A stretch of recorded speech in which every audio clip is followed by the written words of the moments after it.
Welcome back. Today we're exploring a chilling case that shook the quiet town of Evans, Colorado in 2012, the death of Ashley Fallis.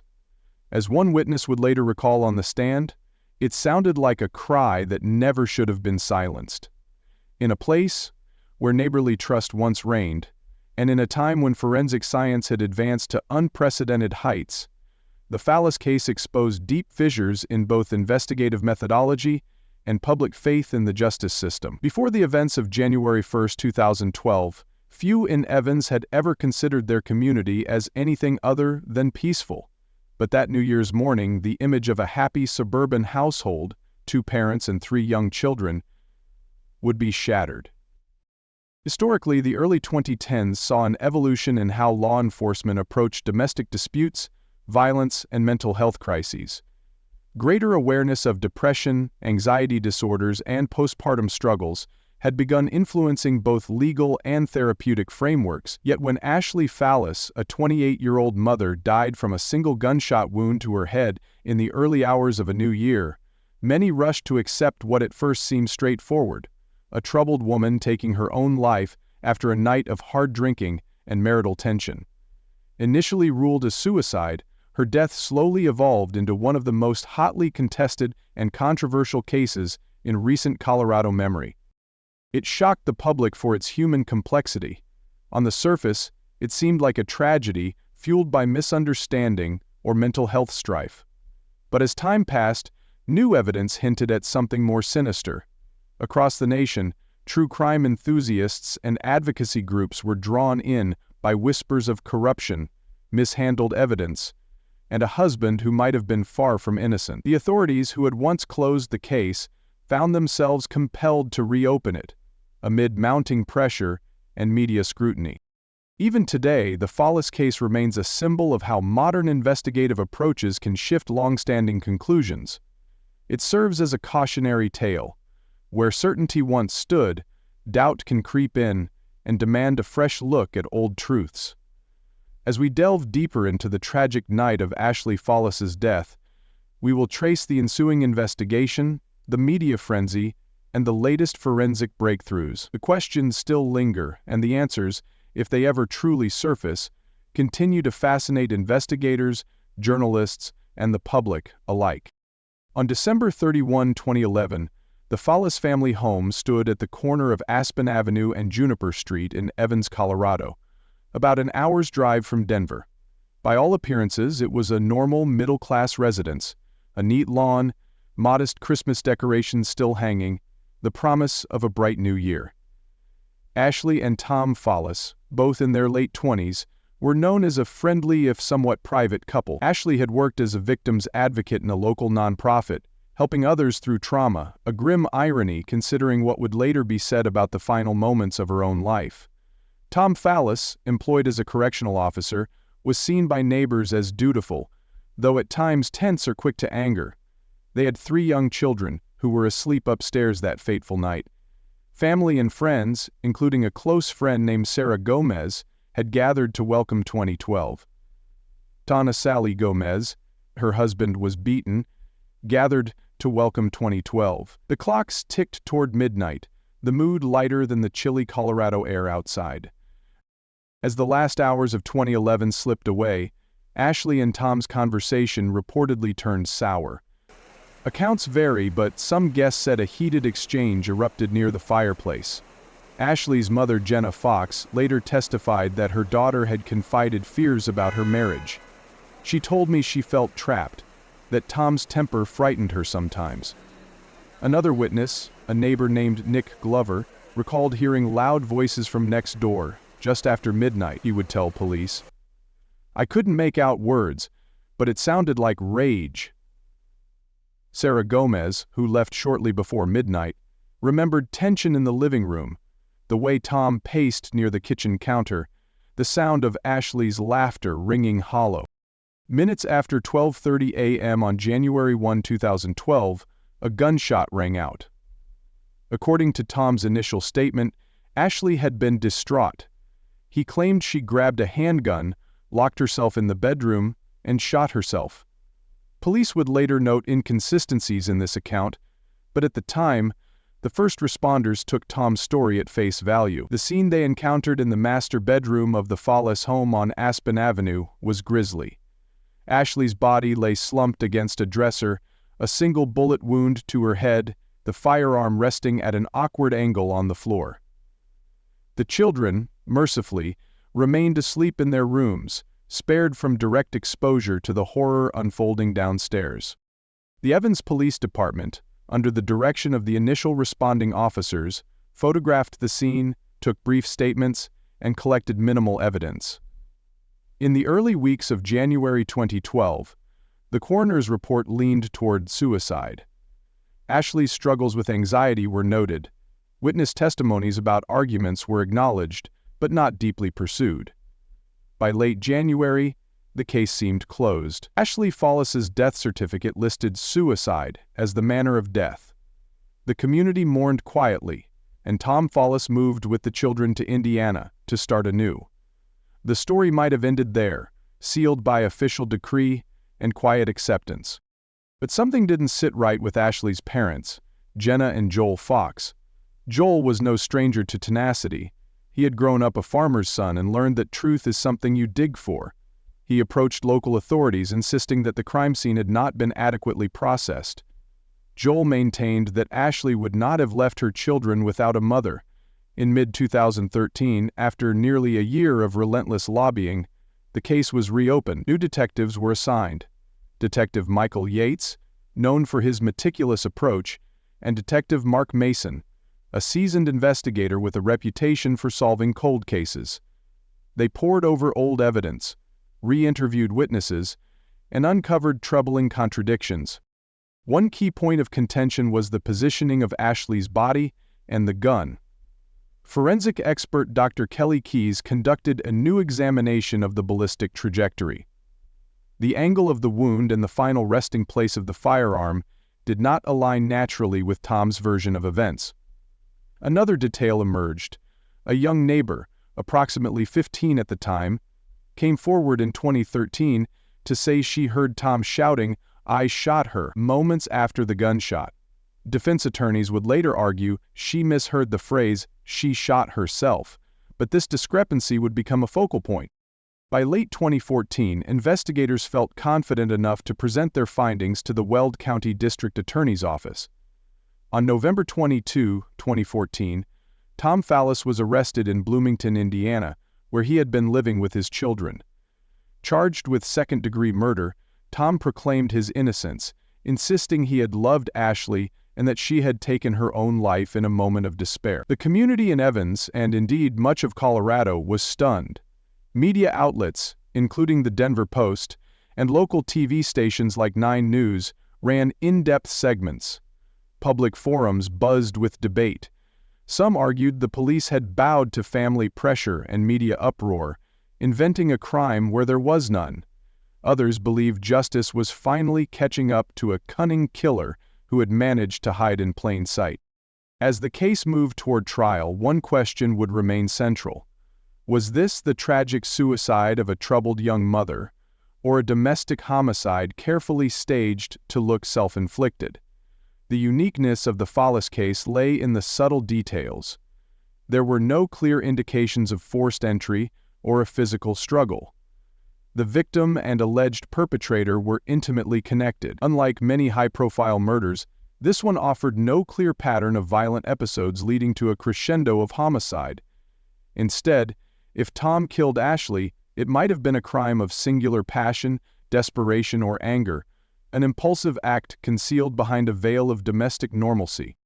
Psychologically, if Tom Fallis was guilty, this suggested a perpetrator who could enact violence in a controlled environment and instantly feign heartbreak. Some domestic killers leave chaotic scenes or show signs of remorse or a call for help. Others try to make a death look like an accident or suicide to avoid suspicion. If that was Tom's intention, he had nearly succeeded. This was no serial murderer leaving cryptic notes or gruesome calling cards. Instead, it was the ultimate deception hidden in the comfort of home. A single gunshot, a single victim, and a single narrative intended to silence all doubts. That made it harder for investigators. and more terrifying for the public. Anyone could find themselves next to a person who might, under just the right circumstances, commit the ultimate betrayal, and then insist it never happened. As the reopened investigation intensified, detectives employed a range of techniques. They conducted extensive interviews, reenacted the shooting scenario with mannequins to test ballistic paths, and consulted forensic psychologists. They also retrieved digital evidence, old texts and emails between Ashley and Tom, holiday photos, and even Ashley's social media postings hinting at stress and fear. Among these digital breadcrumbs was a text Ashley sent to a friend on December 30, 2011. "I don't know how much longer I can handle his mood swings." It could be read a dozen ways, but prosecutors would later argue it hinted at escalating tensions. Throughout their inquiry, investigators faced numerous setbacks. Witness memories had faded after the initial ruling. Some who attended the party that night struggled to recall details clearly. Without solid physical evidence, no smoking gun beyond the one that fired. Detectives were left to rely heavily on expert opinions, trajectory analyses, and subtle contradictions in Tom's statements. At one point, Detective Mason considered that Ashley might indeed have been suicidal. A journal entry from months prior revealed her emotional struggles. "I feel so alone," it read.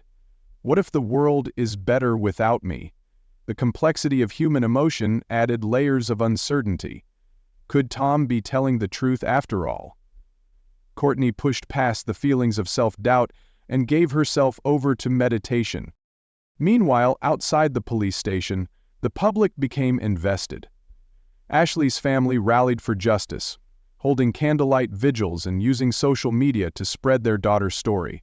True crime blogs picked up the narrative, and amateur sleuths debated the significance of blood spatter analysis.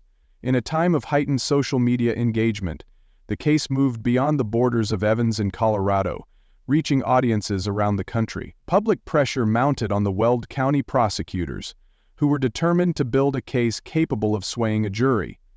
Interviews with former co-workers, friends, and even distant relatives of the couple made their way into the investigative files. Some painted Ashley as a devoted, loving mother incapable of self-harm. Others described her as vulnerable, burdened by marriage troubles. By early 2015, multiple theories had emerged. The first theory, and the one that had guided the initial conclusion, was that Ashley, overwhelmed by emotional distress and perhaps influenced by alcohol that New Year's Eve, took her own life. A second theory, championed by Ashley's parents and prosecutors, was that Tom killed her during a heated argument and quickly orchestrated the scene as a suicide. A third, less common theory suggested an unknown intruder, a theory considered implausible by police as there were no signs of forced entry or theft. Nevertheless, the sheer presence of these varied narratives only fueled the public's fascination. One of the most controversial aspects was the initial handling of the crime scene. The first officers and crime scene technicians had not thoroughly tested for gunshot residue on Tom's clothing or hands. Only Ashley's residue patterns were clearly documented, which could support either scenario, since someone holding a gun even briefly would have residue. The missteps cast doubt on the credibility of early forensic conclusions and opened the door to defense arguments that subsequent findings were tainted by bias or hindsight. When Tom Fallis stood trial beginning in March 2016 at the Weld County District Court, the atmosphere was thick with tension. Prosecutors tried to paint a picture of a man who had grown controlling, who might have snapped under the influence of alcohol and jealousy. They pointed to evidence that did not match a clean suicide. The defense countered that the prosecution's narrative was built on circumstantial evidence and the emotional pleas of a grieving family. They highlighted Ashley's documented struggles, suggested she might have had undiagnosed postpartum depression, and argued that inconsistencies in Tom's statements were due to panic and shock, not guilt. Witness testimonies were crucial. Sarah Gomez described the strained atmosphere she witnessed just before leaving the Fallis home. Jenna Fox cried as she recounted her daughter's final days. Nick Glover repeated the phrase he claimed to have heard, "I shot her," a phrase the defense tore apart, suggesting the neighbor had misheard amid the chaos. Forensic experts presented meticulous charts of bullet trajectories and blood spatter patterns. Still, the trial was a battle of interpretations. Without a video recording or a confession, the jury faced a labyrinth of conflicting narratives. In the end, Tom Fallis was acquitted. The jury remained unconvinced that the prosecution had proven murder beyond a reasonable doubt. The verdict sparked outrage from some quarters and relief in others. Ashley's family openly expressed disappointment. Tom Fallis, in tears, left the courthouse with his children, maintaining his innocence. Yet, the conclusion of the trial was not the end of the story. Even after the acquittal, interest in the case persisted. Some observers noted that acquittal does not necessarily equate to innocence, only that the evidence did not rise to the legal threshold. Questions lingered, and the public remained divided. In the years following the trial, modern developments in forensic science have periodically returned the Fallis case to public consciousness. Enhanced gunshot residue analysis, improved blood-stain pattern recognition technology, and advanced psychological autopsy techniques have inspired experts to re-evaluate the original evidence. While no official reopening of the case has occurred since the acquittal, private investigators hired by Ashley's parents claimed in 2019 to have uncovered new testimony from an individual who allegedly saw Tom Fallis disposing of clothing late that night. Whether this lead holds any merit is unclear, as it remains uncorroborated and disputed by those close to the defense. In 2020, a group of forensic science students at a local university in Fort Collins took on the Fallis case as a research project. Using digital scene reconstruction software not available in 2012, they simulated multiple angles of the shooting. Their unofficial analysis suggested that if Ashley shot herself, the position of the gun might have been slightly different than the one photographed by police. Their findings, while intriguing, are not legally binding and serve mostly to remind us how evolving technology can recast old assumptions. Public interest has also been periodically renewed by true crime documentaries. A series on a major streaming platform included the Fallis case in an episode about controversial rulings. This exposure sparked online discussions. Some online communities dedicated to true crime have developed entire threads debating every minute detail. The persistent online chatter keeps Ashley's memory alive and ensures that Tom's name remains tied to suspicions he had hoped would dissolve after his acquittal. While no new suspects have emerged, and the notion of a stranger's involvement has faded into improbability, some armchair detectives wonder if others present at the party that night know more than they let on. A few have suggested new theories, like an accidental discharge during a struggle for the gun, that have never been fully tested in court. The question of whether Ashley's death might be definitively resolved in the future still captivates many. Advances in DNA analysis, ballistic imaging, and digital forensic simulations continue to refine our understanding of old evidence. For now, the official status remains that Ashley's death is not legally recognized as a homicide. Culturally, the Fallis case has left a lasting imprint. It has been the subject of multiple long-form magazine articles and at least one book, Shadows in the New Year, which examines the case from a journalistic perspective. While not as widely known as some nationally infamous true crime stories, it resonates deeply with those who follow domestic homicide cases and police procedure controversies. The attention it received influenced at least a few procedural changes within the Evans Police Department. Officers now receive additional training in handling suspicious deaths, and protocols have improved for documenting scenes and collecting evidence. The case has also been mentioned in discussions about the importance of thorough, unbiased reinvestigations when family members raise credible concerns. In a broader cultural sense, the Fallis case serves as a grim reminder that the comforting image of home and family can sometimes veil unimaginable acts. It challenges assumptions about who we trust and how we construct narratives around victimhood, guilt, and mental health. In the world of true crime enthusiasts, it stands as a case that refuses to yield a neat, conclusive ending. It warns us that truth can be slippery and that justice, while sought by many, does not always bring consensus or closure. As we near the end of this exploration, we must acknowledge the uncertainties that persist. Despite the initial ruling of suicide, the subsequent arrest, and the ultimate acquittal, fundamental questions remain unanswered. Could more advanced forensic analysis one day tilt the scales? Will someone step forward with a new account? Or is the tragic ambiguity of this case its final legacy? Don't forget to like and subscribe for more true crime stories. As we reflect on the Fallis case, consider leaving a comment below to share your thoughts. Do you believe Ashley's death was suicide or something far more sinister? The debate continues, and your perspective contributes to the ongoing dialogue surrounding this perplexing narrative.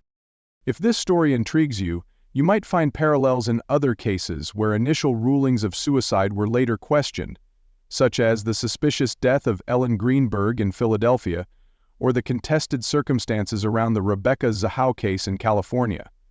These cases all remind us how complicated uncovering the truth can be, and how vital it is that we remain vigilant, empathetic, and open-minded. As the years pass, we must continue to examine the Fallis case through the lens of evolving science and shifting social attitudes. In doing so, we honor Ashley Fallis's memory by refusing to let her final moments be buried under the weight of uncertainty. The story remains a testament to the complexity of human relationships, the fragility of life, and the intricate tapestry that binds together fact, interpretation, and belief.